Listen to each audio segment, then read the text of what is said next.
Welcome here to this edition of AD and DT with Athletics Director Bob Beretta and myself, Dan Tortora, aka DT, here on site on location at LeMoyne College here on the Heights. And I am so grateful to be here and for this to be our second year in our multimedia marketing partnership exclusive to Wake Up Call with Dan Tortora and Dan Tortora Broadcast Media. Bob, how are you? I'm excellent, Dan. How are you today? Doing well. I always like the checkered suit. So you got a lot of different stuff. I went with the pins. I went with the Italian pinstripes today. Yeah, it's a good look. I like that look a lot. Yeah. Appreciate it. So there's a lot of things that have been going on. Yeah. A lot of excitement here in the spring. We're here in the first week of May, here on Wednesday, May 3rd, and the question becomes, after almost a year of this reclassification realignment conversation, we've been the first to talk about it here on Wake Up Call and on Dan Tortora Broadcast Media. You've been very candid, and so has Dr. Linda Lemura about it. Your coaches have spoken with me as well. So this has been almost a full calendar year. Where are we? Yeah, I'd say, it's a long process, Dan. Unfortunately, this is something we started talking about over a year ago, almost 18 months, and we continue to have conversations. There's not much I can say about the process because, obviously there's sensitivities to many different parties, but it's ongoing. Yeah. While there hasn't been a lot on the surface, we've been very busy at work behind the scenes, and that process will continue. And I think that if we see a reclassification for LeMoyne in 23-24, I think something will take place by the middle of May, if it's going to happen at all, and if it happens for this coming academic year, it would have to take place by the middle of May. We've seen other NE10 schools move forward like Merrimack and Stonehill most recently, and we've seen them have very quick success. And just looking at men's basketball, Merrimack had the opportunity taken away from them because of that 4-year hiatus rule, but they led in men's basketball in the NEC, and then we got to see Stonehill in its first year there for men's basketball. They were third. What does that say about the blurring of the lines between D1 and D2? Yeah, I think it's a great tribute to the Northeast 10 Conference. That the Northeast Conference has so many Northeast 10 Conference has so many members that have been appealing for Division I conferences to try to bring them along. And I think you see that the quality competition, there's not a big difference between the mid-major, low-major Division I basketball and the Division II, the upper echelon of Division II. There's just not that much of a difference. I think what I've witnessed here in 2 years as the athletic director at LeMoyne, generally the difference in the mid-majors, Division I's, and perhaps the upper echelon Division II is the Division I programs generally have more big men, more 6'8", 6'9", 6'10" players in the program, and they generally have 2 or 3 players on their roster that can really stroke the three. They can really hit that consistency, and I think consistently. And I think there are rosters in Division II that boast those talents, and there are others that maybe they just don't have as consistent play in those areas. And to me, that's the difference. Other than that, the athleticism in our conference, the athleticism on our roster, as you saw this past year, Dan, was fantastic. I mean, it equals many Division I rosters, and you're starting to see the lines blur even more with the transfer portal becoming so dominant on our thoughts and minds every day. And so many rosters at Division II level are populated with Division I transfers. LeMoyne, we were a great example of that. In Merrimack, as we go back to that, because there's a 4-year rule where they can't compete in the NCAA tournament in their sports and whatnot, how do you view that as you look at realignment and reclassification? Are you hoping that the NCAA, in them kind of figuring out themselves and their constitution and who they want to be as they move forward, if there were to be a realignment and reclassification for LeMoyne, would you want to see the 4-year rule go away, knowing that it 100% took Merrimack out of the NCAA tournament? Yeah, I'm a proponent for that, regardless of whether LeMoyne reclassifies to Division I or not. I think that the rule in place is archaic. I don't know that it's evolved with the rest of the sport, Everything that we are, as an industry, as an enterprise, we're looking at right now is trying to enhance the student-athlete experience, really focused on mental health and physical health and wellness. And I believe this rule is prohibitive, really. It's punitive for the student-athlete. So I would like to see it disappear completely, if not at least reduced from 4 years to 2 years, because you go through cycles now as a reclassifying school, and that first year or two is probably the hardest to recruit. And right off the bat, you're going to talk to a young man or young lady, and you have to tell them that for 4 years they won't be eligible for postseason play at the NCAA level, and that's a difficult conversation. So I think it's punitive, and I think I'd love to see it reduced. Whether LeMoyne reclassifies or not, I think that would be in the best interest of student athletes across the country. Yeah, I think it's important, and you brought up NIL and the transfer portal, and all divisions are feeling this. I've spoken with Division 1, 2, and 3. Everyone is feeling this. How have you tried to tackle this as an athletics director, knowing that name, image, and likeness really has no rules, and that the transfer portal has some rules, but it still feels very much like professional free agency? It is, it really is, and that's what it feels like, and that's what it is. You build your roster almost year to year right now, and that's disappointing. You spend a lot of time recruiting and building relationships and developing young talent, and then it's really year to year. So you have to continue to recruit your players while they're on your roster from the day they enter your school until the time they graduate. You have to continually recruit them. The NIL situation, it's very different at the mid-major level than it is at the high major level. We right now aren't big players in the NIL space, and candidly, I don't know that LeMoyne ever will be, whether we reclassify or not. I'm not saying we want to put our head in the sand, and we're going to have to explore that, and we have begun to explore it and see where it fits. But for us, we have to look at where it fits institutionally with our value set here at LeMoyne, and the Jesuit value, and who we are and what we stand for. So all that's going to be taken into account as we look at potential NIL opportunities for our student athletes. But to think that LeMoyne or any mid-major, whether it's a MAC school like a Siena or a St. Bonaventure or whatever, that can compete in the NIL space with the Autonomy 5 schools or the Power 5 schools with the resources and the alumni, it's impossible. We will not win that battle, so I think you have to take a look and see where it fits. And we have to focus on being the best LeMoyne we can be and providing our student athletes with a wonderful opportunity, a great experience. We have to build tremendous cultures within our rosters, and we want to keep our student athletes, they want to be part of something special about who we are, being the best LeMoyne we can be. And if there's some NIL opportunities that are able to present down the road, we'll explore those and make sure they fit and they're aligned with our vision as a department and as an institution. But to think that we would ever be able to compete with other schools in that space is it's probably not a great battle to fight. And the one thing that everybody's missing in all of this, that we've been missing for years before NIL and the transfer portal in a lot of places, is the student and student athlete. Yeah. There's this dash in between, and everybody forgets what's in front of that dash. And we talk about athlete, athlete, athlete. What are they going to do? How are they going to get to the pros? How are they going to make the school money? How are they going to sell this? How are they going to sell that? We got to sell tickets. But what about the student side? And you brought it up, that LeMoyne and the Jesuit values and what it means to get an education here. If you're a coach that's constantly, redoing your roster every single year, what that says to me is that none of those people are getting an education. Yeah. Because if you're transferring from 1, 2, 3 schools, some of those credits aren't going to transfer. Some people are never going to get their degree, and it depends on where they're going and if they're even paying attention to their transcripts and how to do it, or if they just want to be eligible.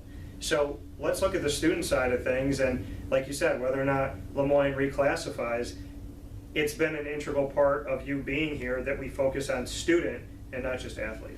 Yeah, and it's really difficult. We're at a time where there was this confluence of events with the transfer portal becoming such a main part of our livelihood on a daily basis, but also with the extra COVID years. In some cases, student athletes got 2 extra COVID years at the Division II level. If they missed that 1 year, and then the second year, if their teams didn't play enough games and meet that minimum, they got a second year. So now you have all of this coming together. Well, you have some young people that are in school for six years. In some cases, if they got a medical red shirt on top of that, and a waiver, maybe a 7th year. So there's been tremendous turnover on rosters, and a lot of it's been because of the added year that student athletes have received. And I'm all for, I'm a huge student athlete advocate for rights, but I also feel like right now at this moment in time, it's been a little bit of chaos with everything that's come about, with the extra years, with the ability to transfer without sitting out a year, which I agree with wholeheartedly. There are so many things that came together at once, and it's made this job very difficult. It's made our compliance world extremely complex. Yeah. Toughest job in an athletic department the past several years, and it'll be for a couple more years, most likely the compliance area with NIL rules and transfer portal years and COVID extra years and minimum requirements and all those kinds of things. So it's been chaotic the past several years. So hopefully things will start settling down as the COVID years dissipate. And but the transfer portal, I think we're going to see some more guardrails established. That will help creating these windows of opportunities when young people can enter the transfer portal. Will help as well, but there's always something else coming down the road. We're reading every day about potential unionization of college students, student athletes, and be treated as employees. Well, that opens up a whole different set of circumstances. Can they be traded? Can they be fired from their job at any point in time if they're treated like that? There's so many different things. Yeah. So we have to really just try to stay focused. There are distractions. They're out there. We have to be aware of them. But our mission is still to graduate young people that are going out and be difference makers, leaders in all sectors of society. That's our top mission here at LeMoyne in the athletic department. We want to provide them with an excellent experience while they're here athletically. Hopefully we win a whole bunch of championships along the way and have tremendous excitement and fun doing that. But ultimately our primary mission is to support the academic mission of this institution, and we're trying to do that every day to the best of our abilities. You know, you brought up the fact of employment.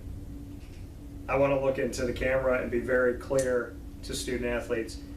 You don't want to be employees of schools, because then they can fire you and you can lose everything in a day. See, you might think it's good because, oh, I get more benefits and I get this and I get paid and all this, but on the other side of that, your scholarship could be gone. They could decide in the middle of the season, like a coach, we're going to let you go in January. And you're like, well, what about February? What about March? What about the semester? So I don't think you guys want to be employees. Please don't go down that road. There's some good things that can come of this, but there's some other things that can come of this. And like you said, as an AD, I mean, you and I have worked together really from the moment you walked through the door at LeMoyne.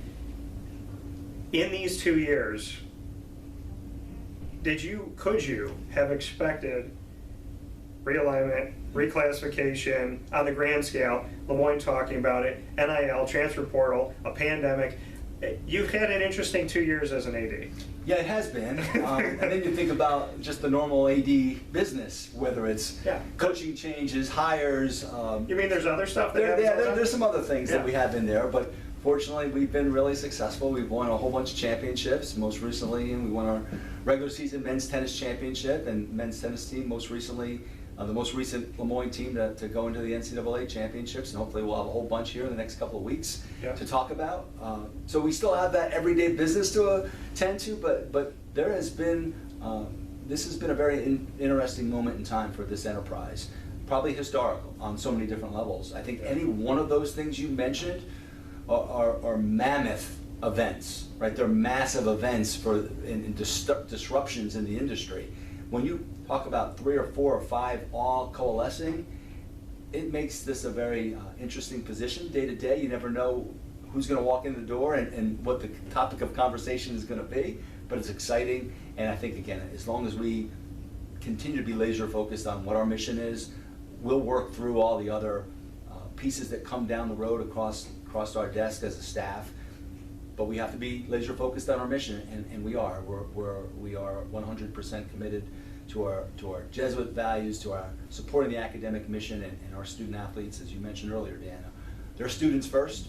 They achieve at a very high level in the classroom, and we expect them to achieve at a very high level on the playing fields and basketball courts and pools and every other arena of competition. They've been doing wonderfully for many, many years before I arrived, but certainly the last 2 years. And all we try to do is remove all the obstacles for our coaches and student athletes so they can achieve at the highest levels of their potential. how has, in your opinion, LeMoyne Dolphins retention been with NIL and the transfer portal and all these things going on? How do you feel the rosters have been, and do you believe that here on the Heights there has been a commitment to family that maybe we don't see in other places? Yeah, well, for years and years and years here at LeMoyne, athletics retained at the highest level of any student group on campus at about a 90% rate.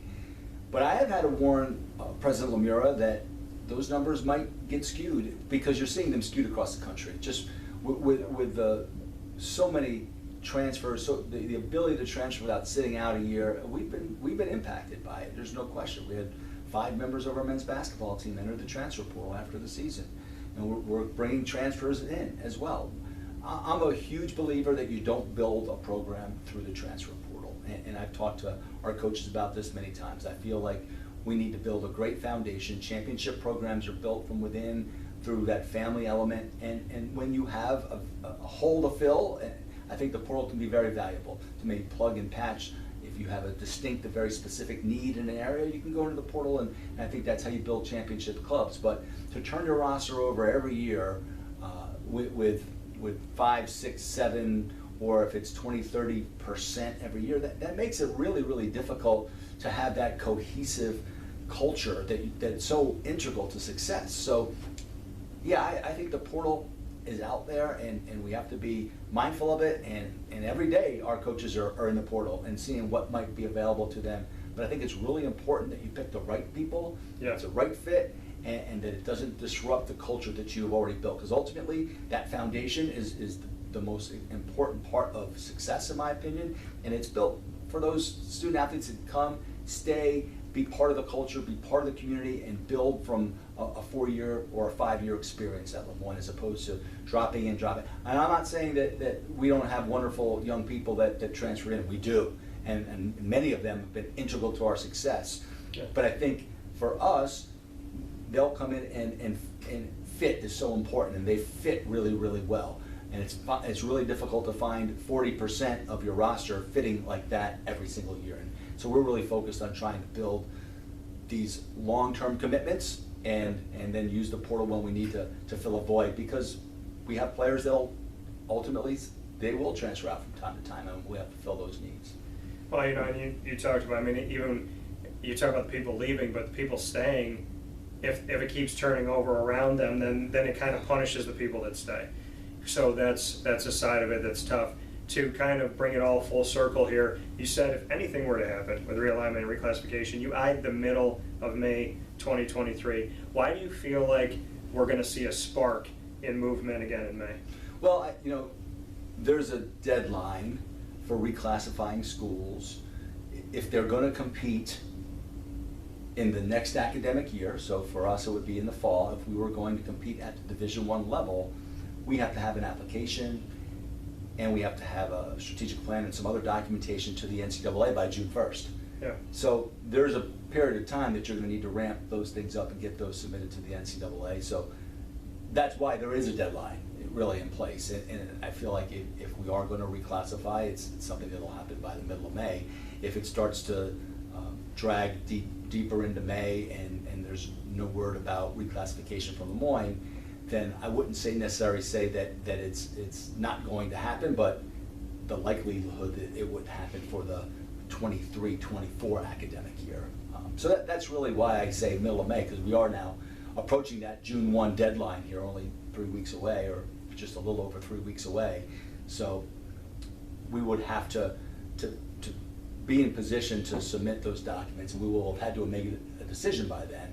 So I do feel like if it's going to happen for this fall, then it'll happen here in the next couple of weeks. How trying of a process has it been, whether or not it happens? You and I have sat here for almost a year discussing it, literally sat here talking about it in the beginning.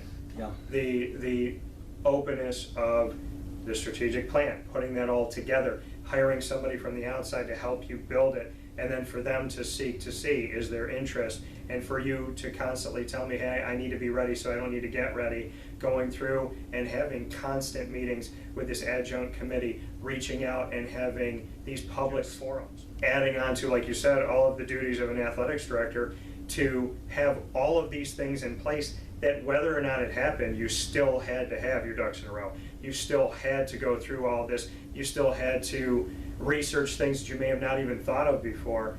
How trying has that been on you to go through it? Is there an excitement and then a stress? Do they kind of dance together? How is it?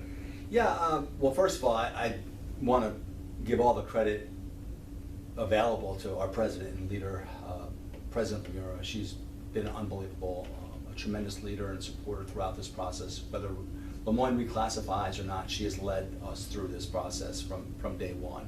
Yeah. Also, the leadership of our board of trustees, Bob Reclassification, before he cycled off as chair, and was very important and integral throughout, even after his term ended as board chair, and then Pete Delora, our current board chair. We wouldn't have these conversations right now to even be considering that without the leadership of those three. And I'm blessed to be the athletic director at a place with that type of leadership. I spent 34 years of my career at West Point, which is widely regarded as the finest leadership institution in the country, and I can tell you that I can't believe I was so fortunate to land here at LeMoyne with three amazing people and amazing leaders. So first of all the credit in the world to get to this point goes to those three individuals. And then my staff has been incredible, to be honest with you. This is not a one-person deal. Yeah. This is, you have to lean on many different people, from your coaches to your administrative staff, and to have open minds, to think about what we can be. We've been talking about this for a year. Like I'll put together a weekly agenda note, and on the top it's who we are, but who we can become, right? And that's kind of how I lead my mindset every day here at LeMoyne. What can we become? Yeah. And having a group that's been open to possibly exploring something that would be very different, a very different environment. It's exciting. It's been very exciting to me. I think being out ahead of it has been very important. It's been critical to this process, trying to stay ahead, to be ready for success. You've heard me talk about that many times, so that our department was prepared and ready enough if an opportunity were to come. And there's so many different things that go into that, elements that go into that preparedness. But I think we have been. I think our school has been, most importantly, and that's due to the leadership of Dr. LeMoyne and Pete and Bob Reclassification and Pete Delora. The school has been ahead of this process every step of the way, and that's thanks to their leadership. I think our department has done its fair share as well of being ahead, and I think that really has helped center me throughout this process personally, is being really confident where we are, because we were always working ahead and we were always prepared for success. I'm a big believer in, you have to be prepared for success, because if you're not, when success comes, it's very difficult then to sustain it if you weren't prepared for it. I think we're prepared. We've been prepared every step throughout this process. So it's been exciting. No matter what happens, whether we decide to reclassify, whether we receive an invitation or not, I know that we've done everything in our power to put ourselves in position to have the agency to make a decision one way or another. And again, that's due to the leadership of President LeMoyne and Bob Reclassification and Pete Delora. And you talk about Bob and Pete and Dr. Linda LeMoyne and going through this process with them and having their leadership and their expertise coming to it. How has that back and forth went? And when you have good leadership, when you have people that care and are willing to sit down and kind of work things through, I know you went into it a bit of having that, and the administrative staff and your athletic staff and the coaches and everyone's been so helpful to help to keep you centered, but you went back multiple times to Bob and Linda and Pete. What has it been like to sit at a table with them and talk about this? Constant dialogue for the past 18 months. Constant communication every step of the way, almost daily. I have interaction with President LeMoyne. I think when Bob was the board chair, we were talking again almost daily, multiple times throughout the course of the week. Continue to have that type of dialogue with Pete Delora. And we just need to be on the same page, and things develop very rapidly, as you know, in this enterprise right now. So we have to be able to be very nimble, very adept read the tea leaves, what's happening nationally, where does it position us, where do we need to be?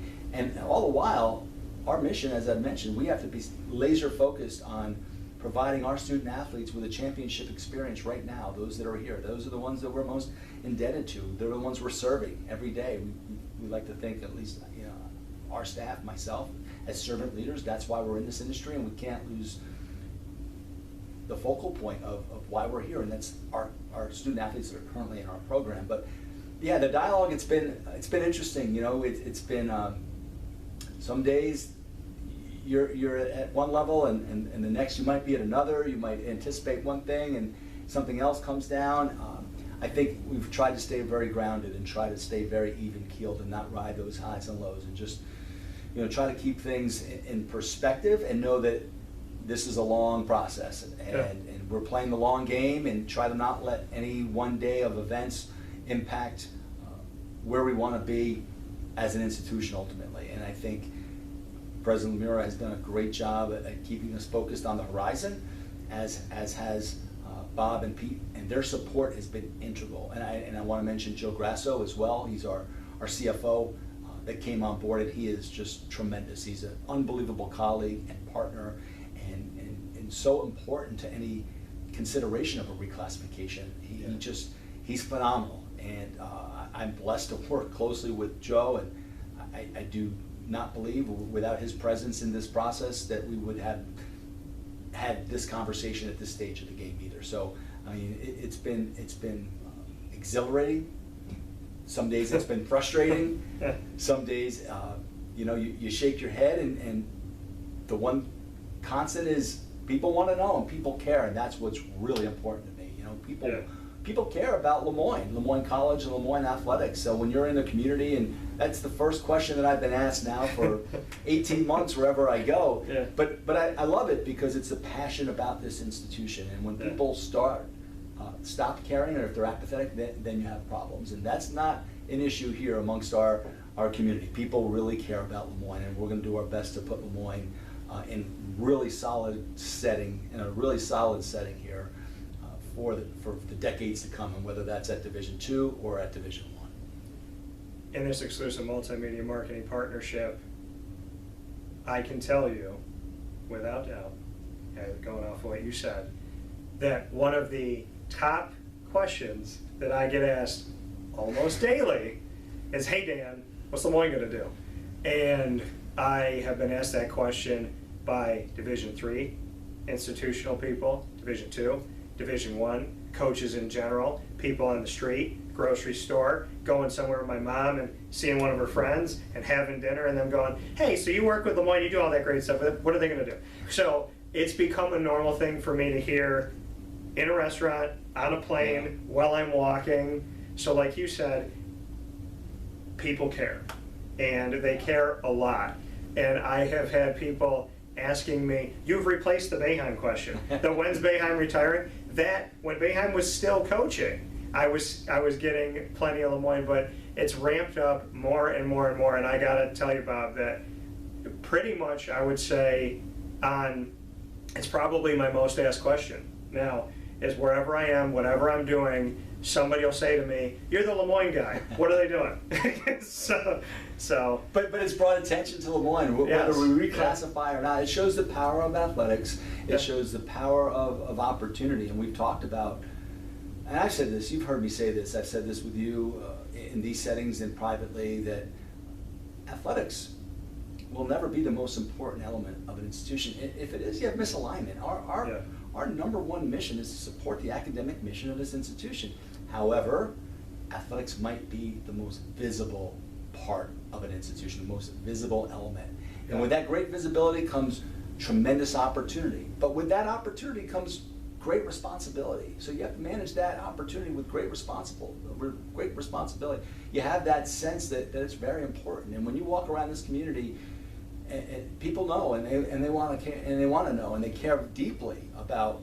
I refer to LeMoyne as Syracuse's hometown team, right? We're the hometown school, and people care, and they want to make sure that we're going to take care of this unbelievable heritage and set it up for success. And I think that more than anything else, that's what this process has been about. This has been looking on the horizon, looking to the future, and where can we position LeMoyne for long-term success? Not just the athletic program, the institution as a whole. And if we can use athletics as a vehicle to advance the mission of the institution, which I believe wholeheartedly we can do that, Yeah.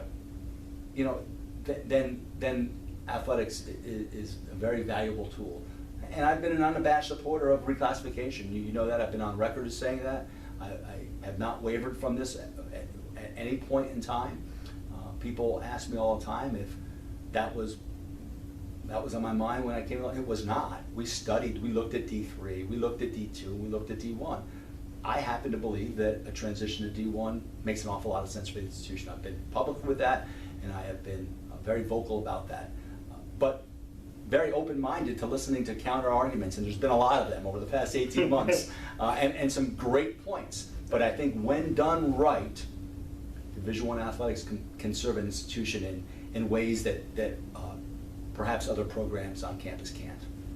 And as a final note, and I appreciate you being so candid with me as you've always been, Bob, the world for you as LeMoyne looked at realignment and reclassification, you made that decision, like you said, 18 months ago. You're looking at everything. Within this time period, the country kind of played into LeMoyne because of schools that have dropped out of Division I to Division III, schools that have canceled their athletic programs, schools that have moved to different places. So conferences are in a dire need right now to stay at a good number.